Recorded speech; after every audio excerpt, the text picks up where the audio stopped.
So I'm almost done reviewing LGM. Again, this is not the purpose of this webinar to go over LGM in detail, but I just wanted to emphasize the flexibility of LGM and keep that in mind relative to what we experience under MPP.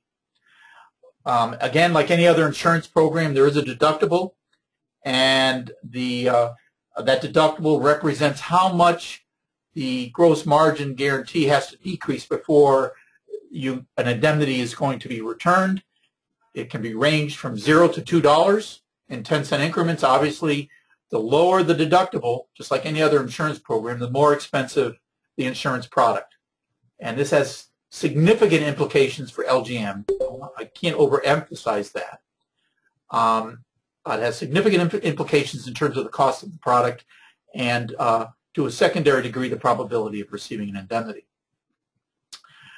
Like I said, there are direct producer premium subsidies of 18 to 50%.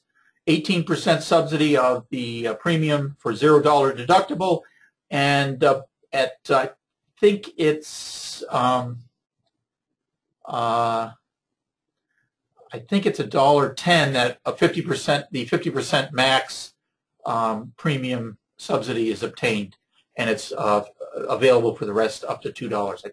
I think it's $1.10. It's been a while since I looked at that number. But think about it. We have a deductible and a premium subsidy that is positively related to that deductible. So from the producer's perspective, there's a double whammy in terms of the cost of LGM dairy when you increase that deductible. One, you're decreasing the inherent cost of that insurance product because there's, again, the risk for the provider is lower. But two, you're also increasing the percent subsidy of that unsubsidized premium. And on average, if you look at aggregate statistics, the average premium subsidy comes out about 40–45%, something like that. And it's our thoughts that that's where the maximum dollar level of subsidy occurs. But again, that's up to the producer to decide where that range should be. And I cannot overemphasize the fact that if you're ever looking at LGM as a risk management tool, you need to pay attention to the implications of changing that deductible. They can really make a difference in terms of the cost. And, I don't want to go into more detail. Those of you who have heard me before have seen my or heard my talking about this, and those of you who have used my software system, the LGM Analyzer, should be familiar with that as well in terms of the standard output that's generated by that program. Another flexible dimension to LGM is the fact that the ration can be flexible.